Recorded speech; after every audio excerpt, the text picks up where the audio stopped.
Hello friend, नमस्कार। स्वागत है आपका एक बार फिर से राठौर इंग्लिश क्लासेस में। फ्रेंड्स, आज का हमारा टॉपिक पोएट्री से रिलेटेड है। उनमें से एक है रॉबर्ट फ्रॉस्ट, जो वर्ल्ड के जाने माने कवि हैं। ये मूल रूप से अमेरिका के रहने वाले थे। इन्होंने बहुत छोटी छोटी कविताएं लिखी, लेकिन इतनी सुंदर और इतने गहरे अर्थ वाली कविताएं लिखी हैं कि पूरी दुनिया में इन्हें पसंद किया जाता है। बड़े बड़े नेता इनकी जो पोएट्री है उसको जो है फ्रेम करा के अपने ऑफिस में रखते हैं। तो बहुत ही सुंदर सी एक कविता है, the road not taken by Robert Frost. तो आइए आज हम इसी टॉपिक को देखेंगे। फ्रेंड्स, रॉबर्ट फ्रॉस्ट की एक कविता है द रोड नॉट टेकन। इसमें आप एक इमेज देख सकते हैं, एक जंगल की इमेज है जहाँ पीले रंग की पत्तियां आप देख सकते हैं।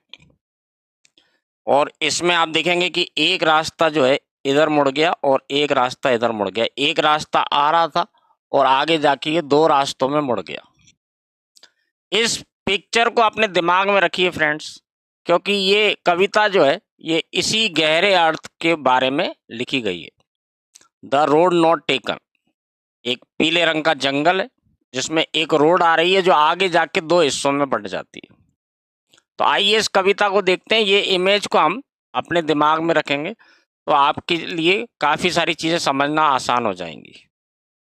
फ्रेंड्स, ये जो कविता है the road not taken, Robert Frost, जैसा कि मैंने आपको बताया, ये अमेरिकन पोइट हुए जिन्हें 4 बार पुलित्जर प्राइज मिला। द रोड नॉट टेकन जो है ये 1915 में लिखी गई थी।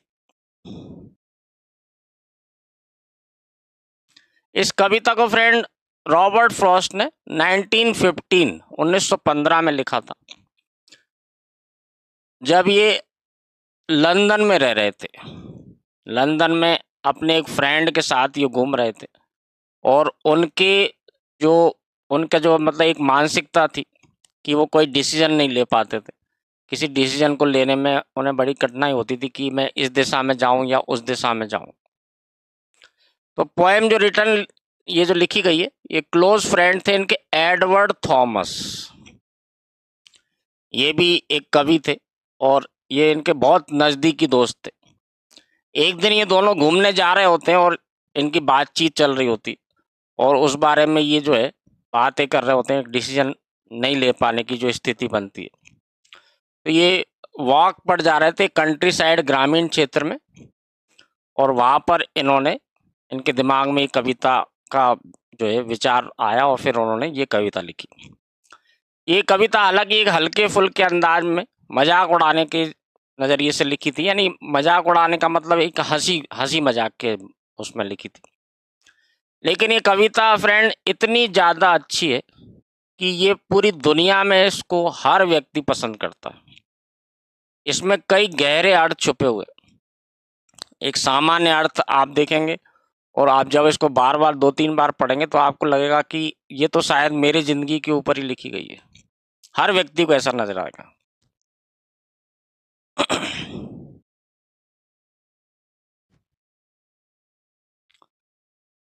फ्रेंड्स, इस कविता को जो है 1915 में द अटलांटिक मंथली, इसमें सबसे पहली बार इसको प्रकाशित किया गया था।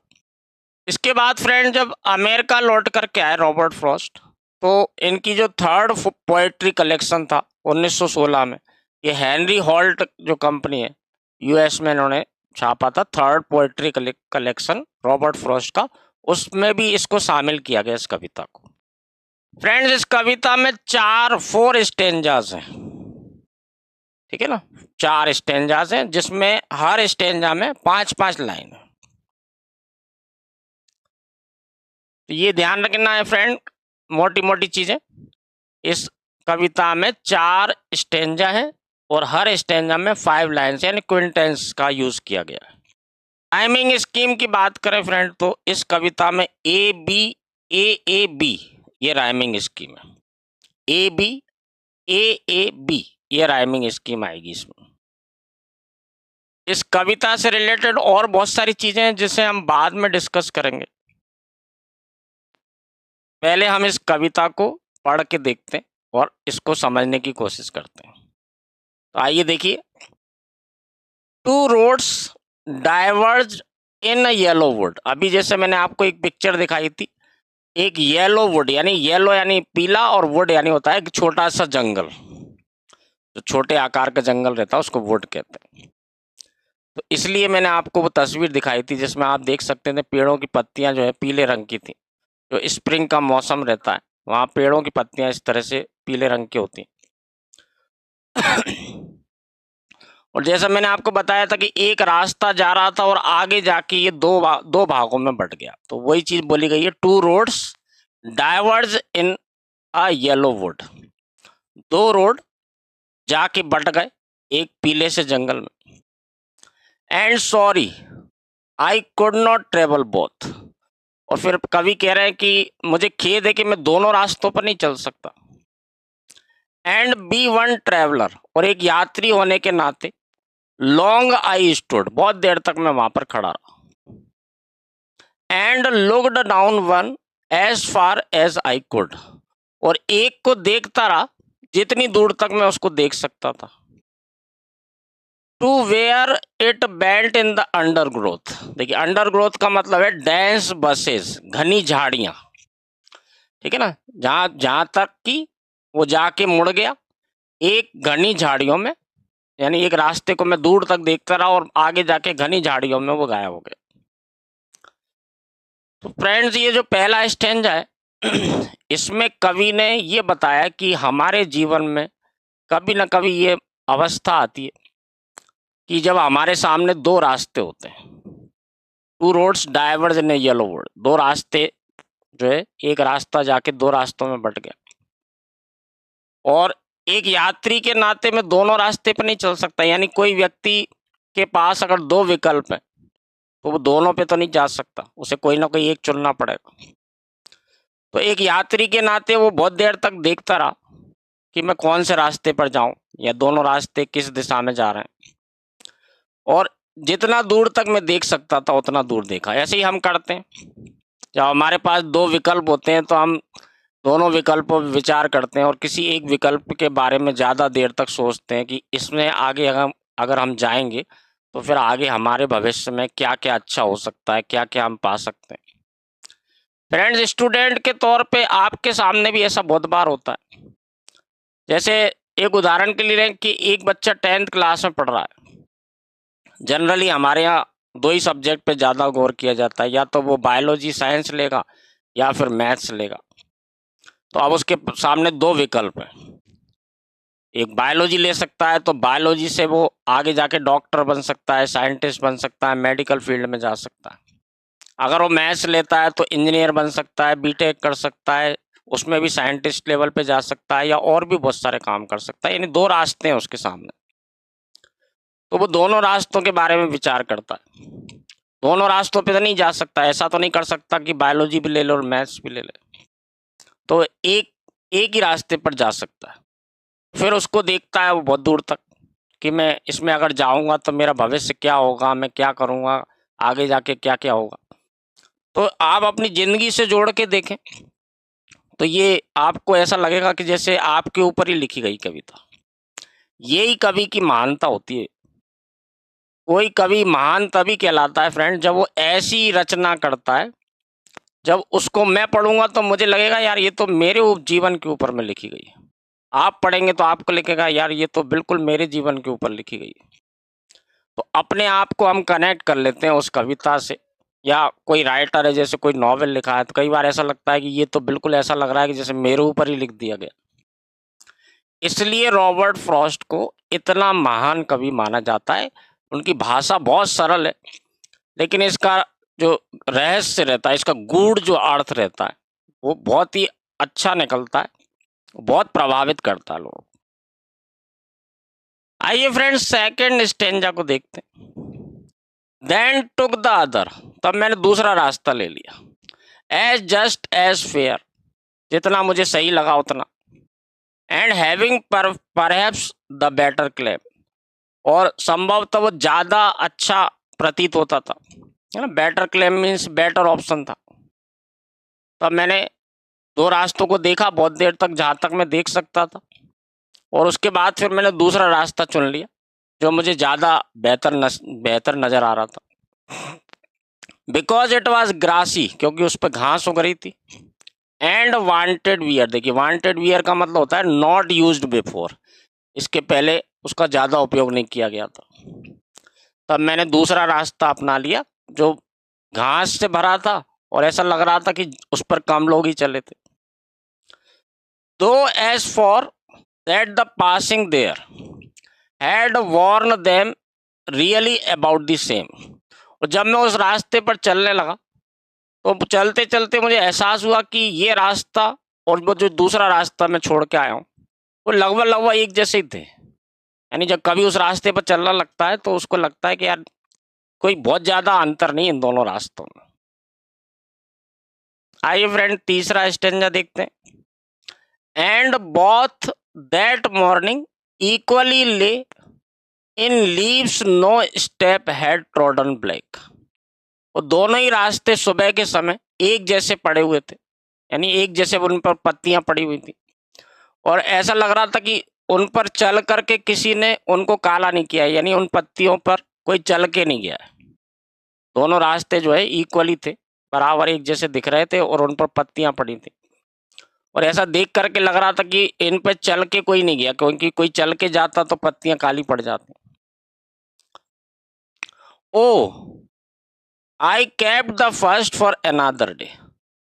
अब यहाँ कवि कह रहा है कि मैंने जो पहला रास्ता छोड़ा था मैंने उसको किसी दूसरे दिन के लिए रख दिया, यानी किसी दूसरे दिन मैं आऊंगा और फिर उस रास्ते पर चलूंगा। येट नोइंग, हालांकि मैं जानता हूँ, how way Leeds on two way, हालांकि मैं जानता हूँ कि जब एक रास्ते पर चलने लगते हैं तो मुझे शक है, आई doubted if I should ever come back, हालांकि जब ये रास्ते पर हम आगे बढ़ते जाएंगे तो मुझे संदेह कि शायद मैं कभी उस रास्ते पर लौटकर वापस आ ही ना पाऊं। फ्रेंड्स अब यहाँ पे भी आप देखें तो अपने जीवन से इसको जोड़ के देखें। जीवन में जब आपके पास दो विकल्प थे, आपने एक विकल्प को चुना और आपने सोचा कि चलो पहले इस रास्ते पर चल के देखते हैं, अगर नहीं जमा तो वापस लौट आएंगे और फिर इस दूसरे रास्ते पर चल के देखेंगे। लेकिन जैसे मैंने अभी एक उदाहरण बताया था कि एक बच्चा जैसे मान के चले 10th क्लास में है, उसके पास दो विकल्प थे, वो बायोलॉजी लेकर के आगे जाके मेडिकल फील्ड में या और किसी फील्ड में डॉक्टर बन सकता था। दूसरा रास्ता था वो मैथ्स ले लेता, बीटेक कर लेता, इंजीनियर बन जाता या उस दिशा में किसी और दिशा में जाता। अब वो सोचता है कि मैं मैथ्स ले लेता हूँ, पहले मैं इंजीनियर बन के देखता हूँ, नहीं जमेगा तो वापस लौट के आऊँगा, फिर बायोलॉजी लेके फिर दूसरी फील्ड में चला जाऊँगा। Practically it is impossible. आज से 5 साल 10 साल बाद वो सोचे कि मैं वापस लौट के वहाँ चला जाऊँ और फिर उस दूसरे रास्ते पर चल के देखूँ, तो ये संभव कभी हो नहीं पाता। बस वही बात कभी ने यहाँ कही है कि जब उसने चलना शुरू करा तो उसे ऐसा लगा कि दोनों रास्ते जो हैं वो एक जैसे ही हैं, दोनों पर पत्तियां पड़ी हुई हैं और ऐसा लग रहा है कि ज़्यादा कोई चला नहीं है यहाँ पे। और कभी ये कहता है कि मैंने दूसरा रास्ता जो छोड़ा था वो किसी और दिन के लिए रख दिया है। फिर बाद में वो कहता है कि मुझे हालांकि पता है कि जब मैं इस रास्ते पर आगे बढ़ जाऊंगा तो मुझे शक है कि मैं शायद ही कभी वापस आ पाऊँ। तो एक बहुत गहरा अर्थ छुपा हुआ है जो आपके जीवन से, किसी भी व्यक्ति के जीवन से बिल्कुल रिलेट करता है। आइए फ्रेंड नेक्स्ट फोर्थ और लास्ट स्टेंजा देखते हैं इस पोएम का। I shall be telling this with sigh. Sigh का मतलब होता है आह भरना। जब हम किसी चीज के बारे में बात करते हैं, ओह आह भरते हैं, कोई ऐसी घटना जो हो जाती है पास्ट में जो हमको दुख देती है, ऐसा पछतावा होता है हमको, ठीक है ना, उस चीज को इन्होंने साय बोला है। मैं इस तरह से आह भर के बोलूंगा। Somewhere ages and ages hence, यानी बहुत समय के बाद, एजेस एंड एजेस यानी बहुत लंबे समय के बाद कभी किसी दिन मैं बैठूंगा और सोचूंगा आह बढ़ते हुए। Two roads diverge in a wood, कि दो रास्ते बंट गए थे एक जंगल में। एंड आई, और मैंने, I took the one less travelled by, और मैंने उसको चुना जिस पर कि कम लोग ही चले थे। And that has made all the difference, और इसी चीज ने वो सारा अंतर पैदा किया। ये लास्ट स्टेंजा में फ्रेंड वही बात जो मैंने अभी कही थी कि जब आप एक रास्ते पर आगे बढ़ जाते हैं और सोचते हैं कि चलो कोई बात नहीं, इस पे चल के देखते हैं, अगर नहीं जमेगा तो दोबारा लौट आएंगे और फिर दूसरे रास्ते पे चलेंगे। जबकि बहुत समय बीतने के बाद, जैसे कभी कह रहा एजेस एंड एजेस यानी सालों साल बीतने के बाद कभी कहीं मैं बैठूंगा और सोचूंगा कि दो रास्ते बट गए थे एक जंगल में जा करके, और मैंने उसे चुना जिस पर बहुत कम लोग ही चले थे, और इसी चीज ने ये अंतर पैदा करा है। यानी कि आज मैं जहां हूं वो उस डिसीजन की बदौलत हूं। ये आप पॉजिटिव सेंस में भी ले सकते हैं और नेगेटिव सेंस में भी ले सकते हैं। जैसे एक सफल व्यक्ति होता है फ्रेंड, और जब अपने पीछे मुड़ के वो पास्ट के बारे में सोचता है कि जब मेरे पास दो विकल्प थे तो मैंने उस विकल्प को चुना जिस पर बहुत कम लोग ही जाते थे, और उसी वजह से आज मैं इतना सफल हो पाया हूँ।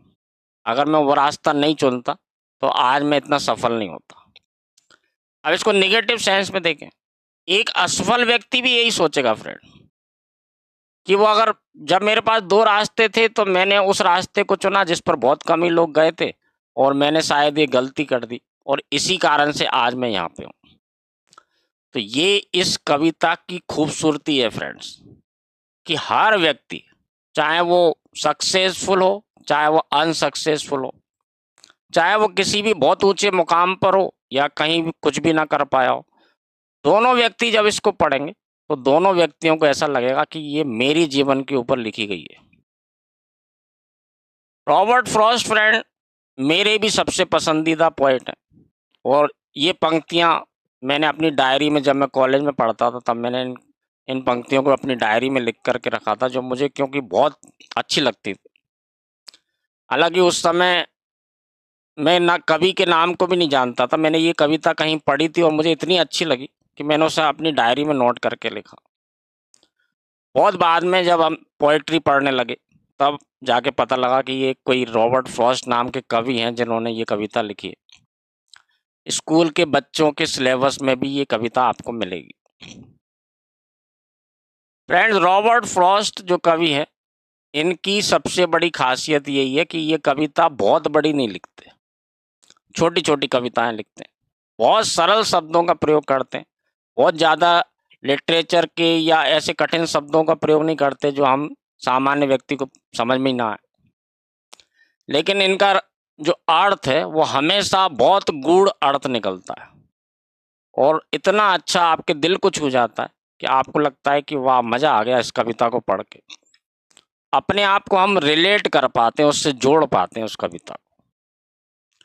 तो फ्रेंड, मुझे लगता है कि ये एक छोटी सी कविता है, इसको हम ज़्यादा गहराई में जाएं, ज़्यादा से ज़्यादा अननेसेसरी इसका जो है विश्लेषण करें, कोई उसका मतलब नहीं है। सिलेबस क्योंकि आपका बहुत बड़ा है, तो छोटे से छोटे करके आसान से आसान भाषा में मैं उसको समझाने की आपको कोशिश करूँगा।